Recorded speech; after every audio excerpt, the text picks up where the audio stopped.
Hey everybody, welcome to another Fundamental Games introduction to Die in the Dungeon. In this video, we're going to tell you about how to use the Dungeon Guide, and specifically how to set up one of the 9 progressively harder dungeons that you can play through in the solo mode. And keep in mind that you can play any one of these dungeons with any one of the 4 different creature boards and rearrange your dice in different statistics just to have a different gameplay experience each time. But regardless, we're going to show you how to build your dungeon. In the dungeon guide, it will tell you how many of each tiles there are, how many of each token there are, and just some general rules to building your dungeon.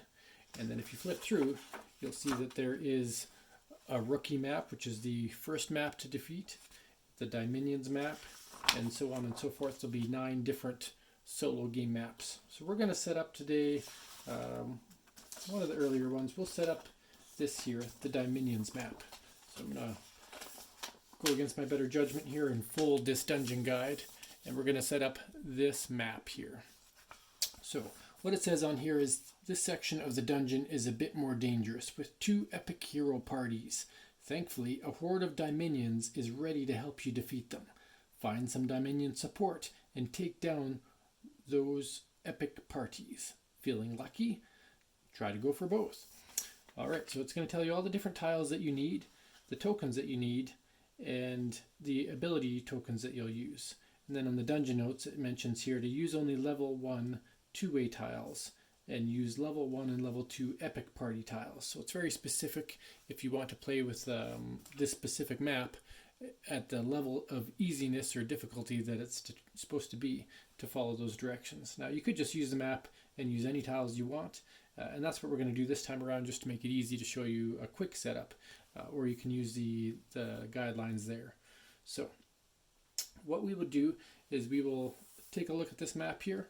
I'm going to set it on top of my creature board to make it easy for you to see as I build. I know you can't see it in detail, but what I would do is I would have all my tiles sorted by the different styles. We have the dead end, the 3-way, the 4-way, the 2-way, the corner, and then the start tile. I always like to start with the start tile and then work my way forwards. So start tile says we should have the end tile, so this piece here, and we're going to put this tile right on the bottom center here. And then you can see that it's going to progress 3 tiles in either way, so maybe we'll move this over just a bit. Shows a couple blank tiles. I do have 2 of those included in the game, so and the tiles that are start tiles are actually blank on the opposite sides too, so when you're building your own map, it's nice to fill in the blanks in those areas where you don't actually have anything. So we're going to put a blank tile here and a blank tile here, and that starts off our dungeon map. Alright, and then we can see we've got some corner pieces. So I would, if I want to make my game completely random, I'd shuffle up all the corner pieces and I would begin placing them. So I'd put one here, put one here, just like it shows here, bending in the right way. And then I'd want to finish out the outs. The one thing I forgot to take out was when you're doing the dead ends, you have to make sure that you take out the epic parties. So the epic parties are always the dead ends, so they're really easy to find. And we take those out because they are specific levels. So we're going to be using the level 2 and the level 1, and we'll leave the level 3 and level 4 for a future dungeon. So there you go. Epic parties are always generic dead ends. Okay. So we'll leave those out, and then we will shuffle up the rest of the dead end tiles so that we can build our dungeon. And they're nice thick tiles, they're sturdy, they shuffle quite well. No problems there. So put a dead end there and a dead end there at this part of the dungeon. Alright. Next up we need a 4-way. So we'll take these 4-way tiles, shuffle them up, and slap a 4-way tile. That's the first thing you're going to face in the dungeon is a 4-way tile. And there are some other ones going to be used in the game, so we'll come back to those. And I'll just keep progressing my way through. Now, again, it said here use only level 1 2-way tiles, so I could go through and pull out the level 2 tiles if I do want to stick to the exact setup rules. So there we go. We've pulled out the level 2 tiles. You'll notice a couple of those tiles are double-sided blank, and that's to add a couple of free spaces in the game from time to time. So you don't know which ones they are, they shuffle in, and we'll put these where they belong in the dungeon guide. It shows that, and it shows this progressing upwards, like so. Alright, next got a couple three-way tiles, so there you go, three-way tiles. Again, they all have good stuff on the faces of them, but on the backs of them they're very generic looking tiles, and that's so that you can have complete randomness when you set up the game and have some surprises in your dungeon adventures here. So we're just going to keep on going through. That one goes like that.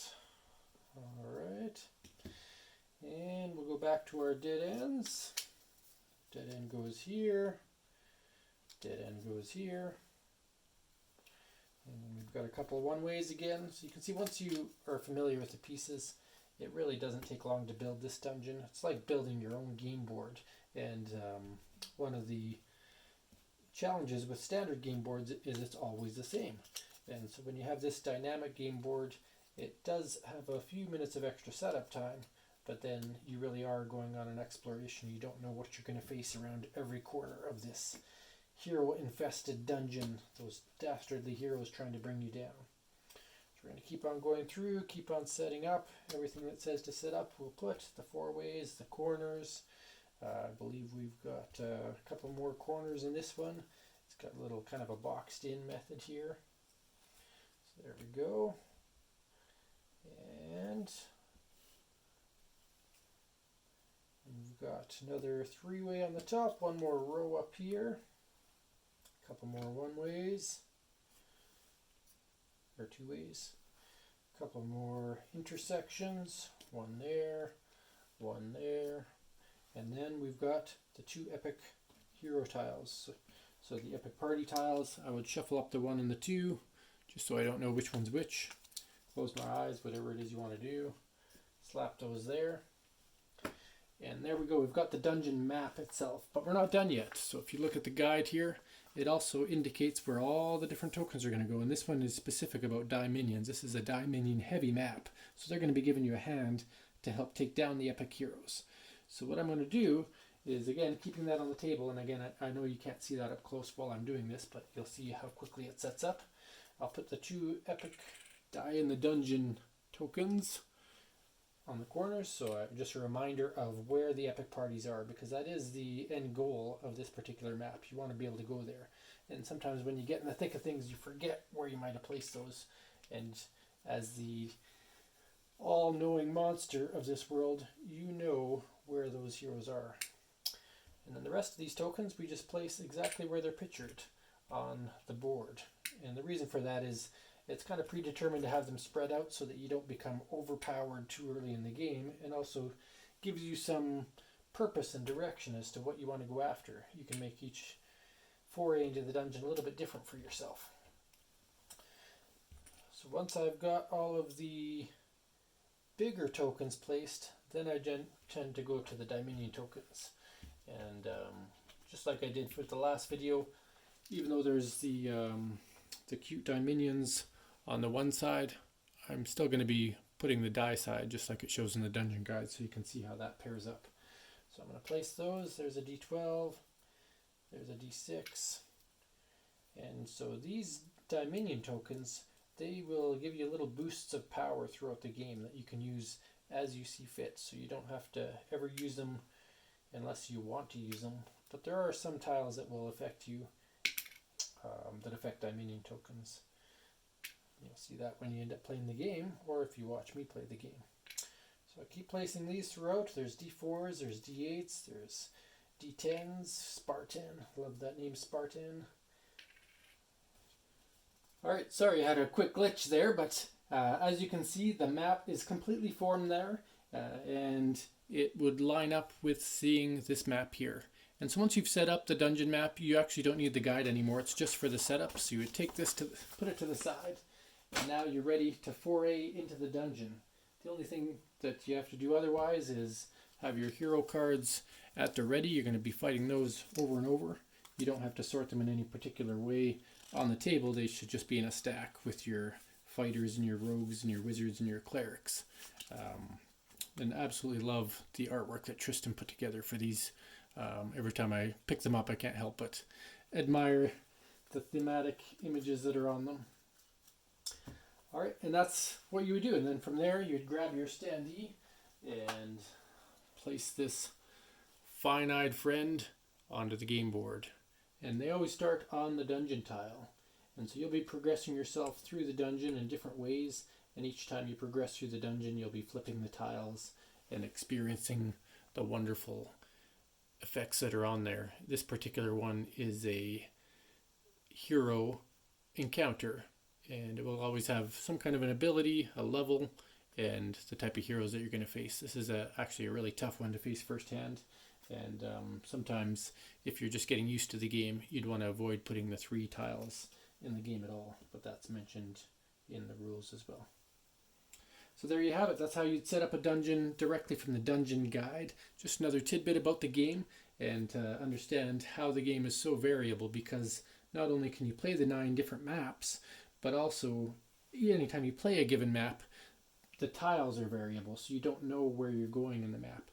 So it just adds a lot of replayability and uncertainty when you're exploring the dungeon, hunting the heroes. At least that's my perspective on it, and hopefully you like that aspect of it as well. So there you have it, another episode of Guy in the Dungeon. Thank you for watching.